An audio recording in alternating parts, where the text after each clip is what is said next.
Hello, thank you for joining me in this third episode of the Path of Self Knowledge podcast.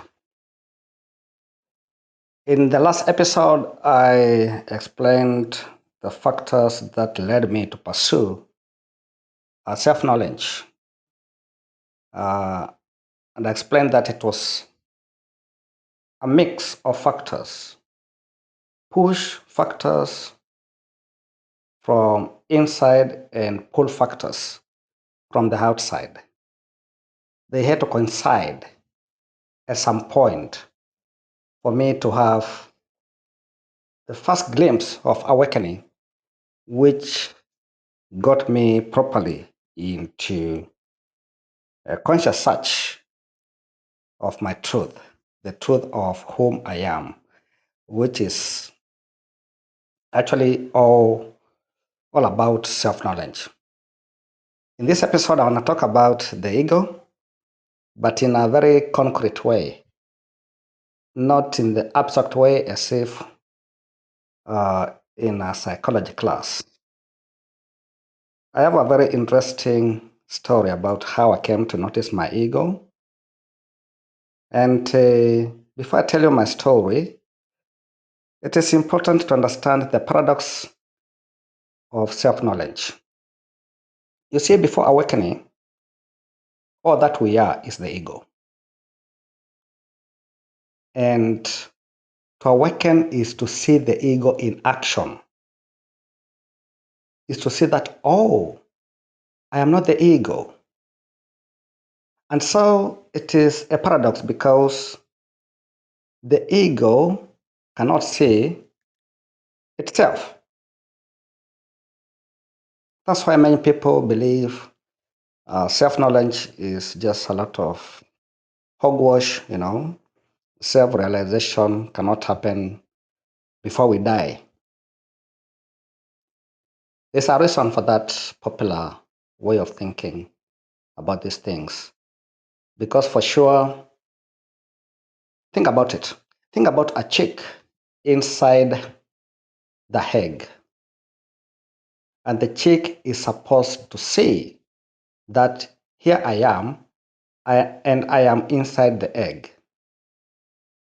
You see, the chick and the egg are one and the same thing. Before the chick hatches and gets out of the egg, it doesn't know about the egg. You see, just like a child who's growing, a fetus growing in the mother's womb. There's nothing like another life for it. That does not exist. So to tell the child there's another life or to see itself from outside itself. Now that's the paradox of the ego finding itself. In one of his books, I think it is The Power of Now, Eckhart Tolle talks about this paradox. And he gives a story whereby, uh, he likens the idea of the ego, finding the ego, to, to the chief of the police looking for a thief who is the chief of the police. Got that? The chief of the police is going around looking for a thief who is the chief of the. So you can see the paradox. It cannot happen. It cannot happen. Alan Watts also alludes to the same paradox when he likens it to trying to lift ourselves up by pulling up our bootstraps. So it is quite impossible. And so the way it happens that somebody becomes awakened is actually a miracle. I would say it is the biggest miracle, in one's life because really it is impossible for you to see yourself, just like the eyes cannot see themselves. To lift yourself up by pulling your bootstraps is an impossibility. For the chick to see the egg in which it is contained is another impossibility. And that's the problem for the ego too. For the ego to see I am the ego, it needs to step outside itself so as to notice itself objectively as in something which is out there, you know. So when the awakened people talk about the ego, they talk about it from outside. Because for real, when we are still the ego, nothing else can exist for us. Before awakening, we are the ego, and the ego cannot see itself. But then it happens. Awakening is something which happens to people. So it is not just a theory, it is something, it's an experience that people go through. But like St. Paul said after his Damascus Road experience, that it is no longer I who lives, but Christ lives in me. You know, he calls himself the chief of sinners, you know, which he could not say when he was the chief sinner. So he had to come out of that situation. He had to come out of that position for him to talk objectively about his sinful ways. So, how did it happen with me?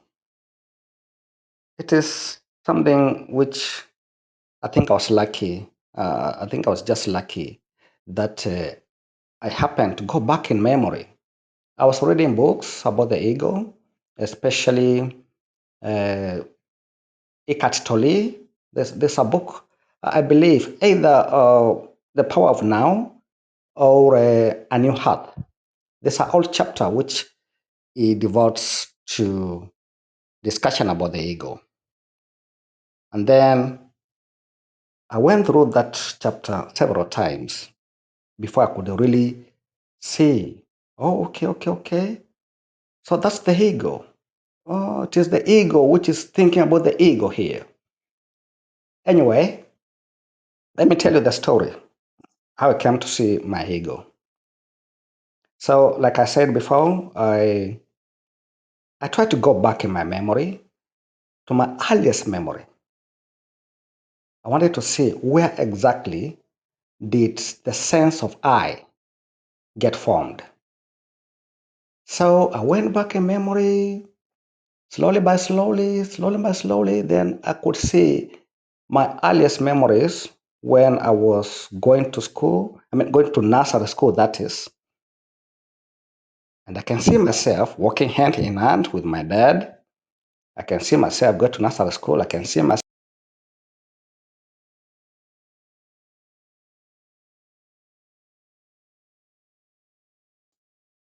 But then I could not see I. Could not see I. Then I remember something very peculiar happened. We were in class one, but then I was around 9, the 9 or 10 or 8, 8, 9, 10. I don't remember very well, but I remember exactly what happened. So we were to transition. It was the end of the school year, and we were to transition to the next class. That would be a standard two. That's how we used to call them classes during my time. Today we call them grades. So our teacher, Madam Mokumbo, gave us an exam. It was the very first exam that I ever attended. The first test, in nursery school, we never had any test. It was just playing and learning the alphabet and 1 plus 1 and A for apple and stuff like that. We never had a test. So there was nothing like ranking, There was nobody who was brighter than the other one. There was nobody who was dull. We were just children having fun with each other and with our teacher. Anyway, so Our class one teacher gave us an exam which would determine who would proceed to class two and who would repeat. Of course, by then, we never knew. We're just children. We had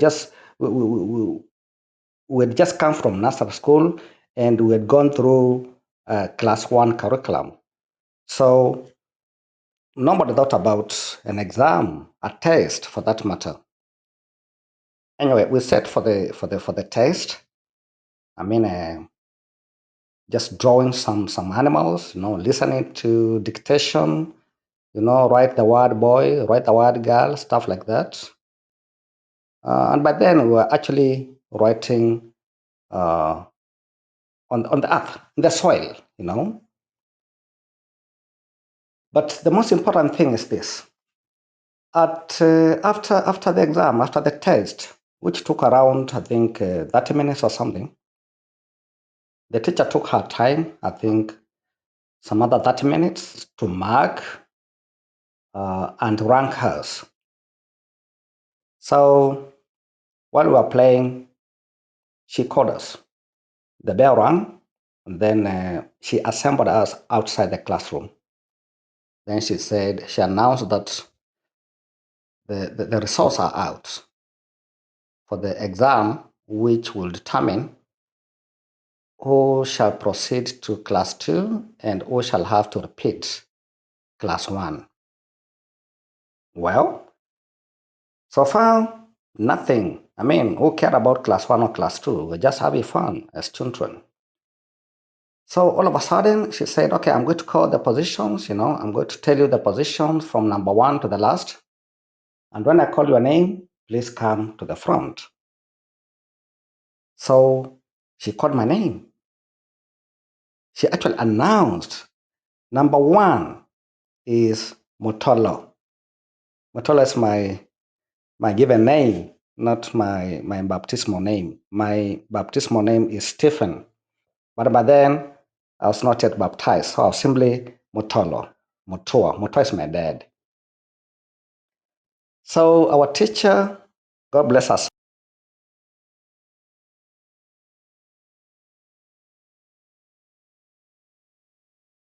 kids, my classmates, to clap for me. Now that sounded funny for me. Then she gave me, remember, a pencil and a 32-page exercise book as presents for topping the class. So she said, Motolo is the brightest boy in the class, and he led the class in this test. And together with others, they are going to proceed to class two. So she went ahead and called position two, position three, up to I think position 10. Yes. Now, the funniest thing, I felt a shift. I felt very different. With the other children, my peers, clapping for me, I felt different. I felt like special, separate, not one of them. I'll never forget that feeling. And actually, it gave me some anxiety. It started from there. My anxiety, actually, throughout my primary school, uh, I was very anxious every time exam time came because now I had been given an image, the image of a bright boy, the image of the boy who scores everything. That's actually what my teacher said. She said I scored everything. I got 100 out of 100 in the test. And I remember when we were going home at noon, it was very unusual. Um,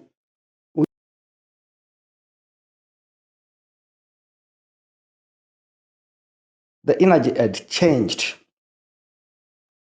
Several of my friends, my classmates, did not want to play with me.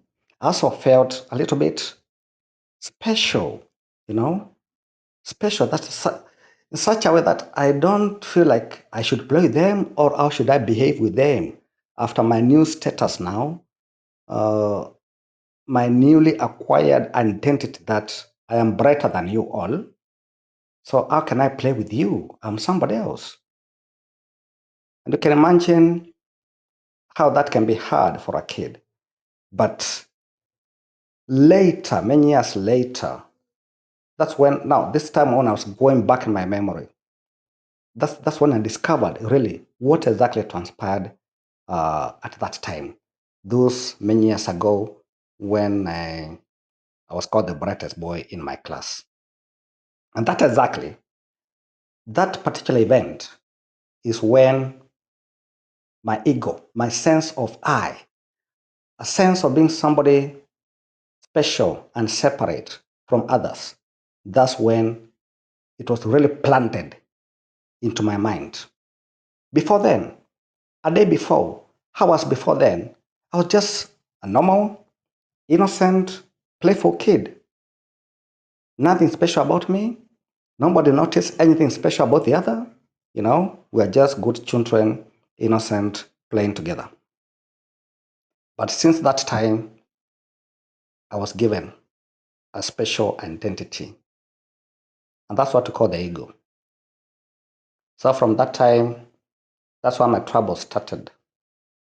I always became very anxious around exam time.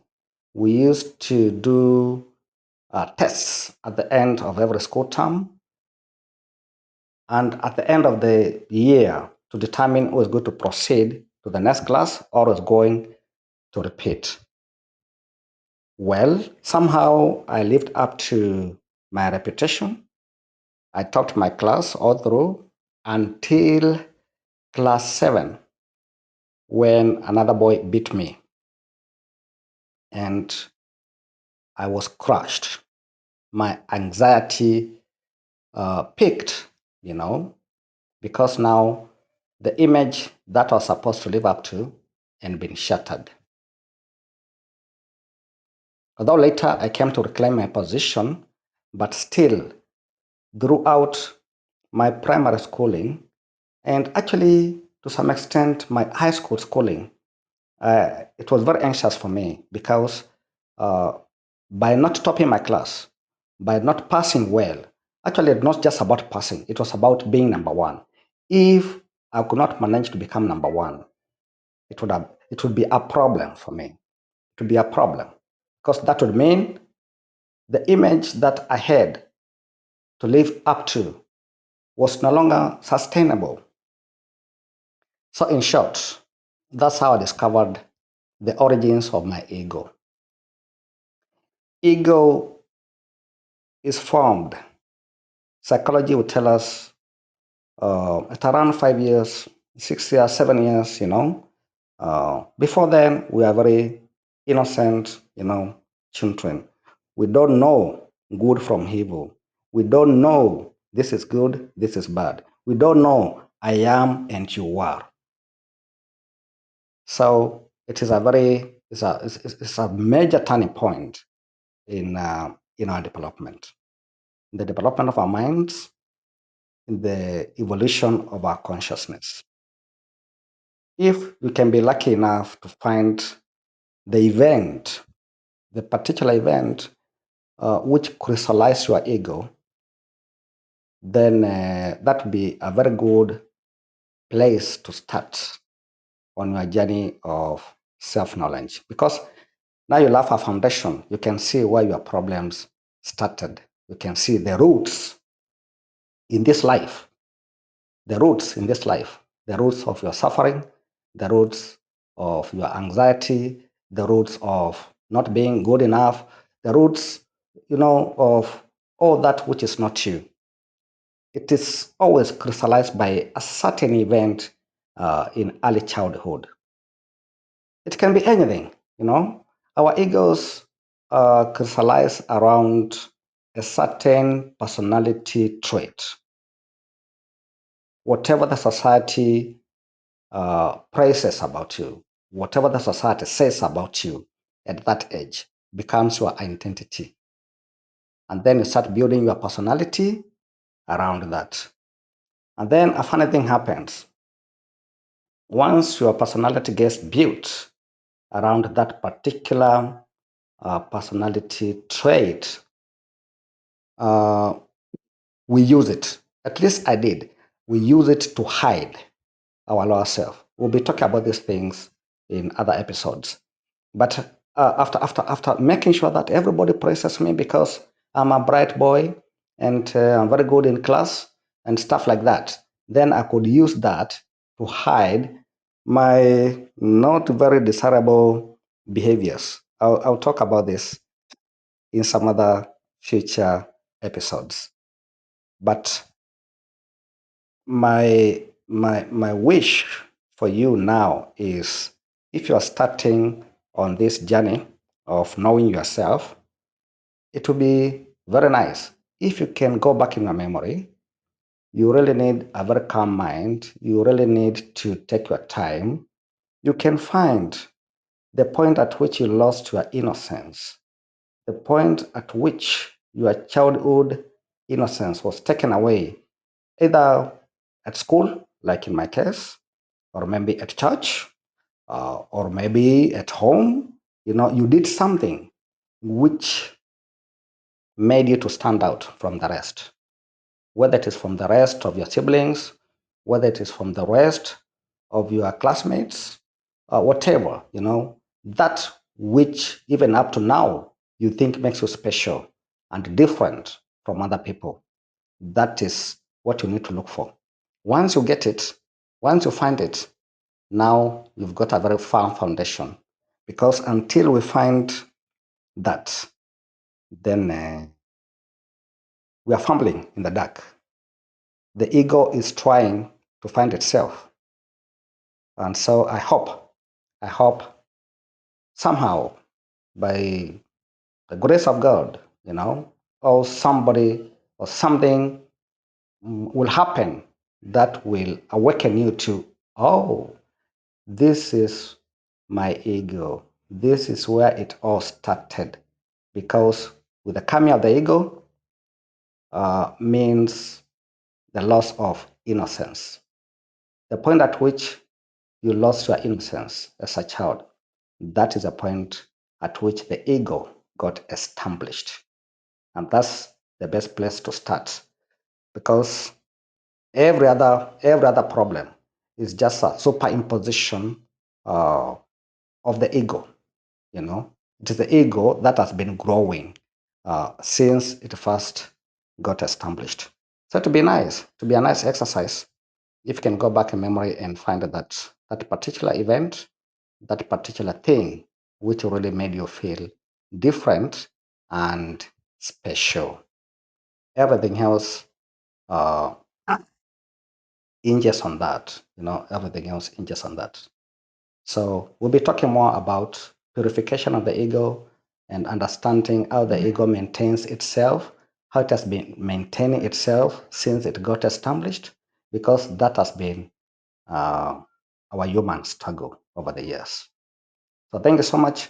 Please subscribe and visit again soon for the next episode. Thank you so much.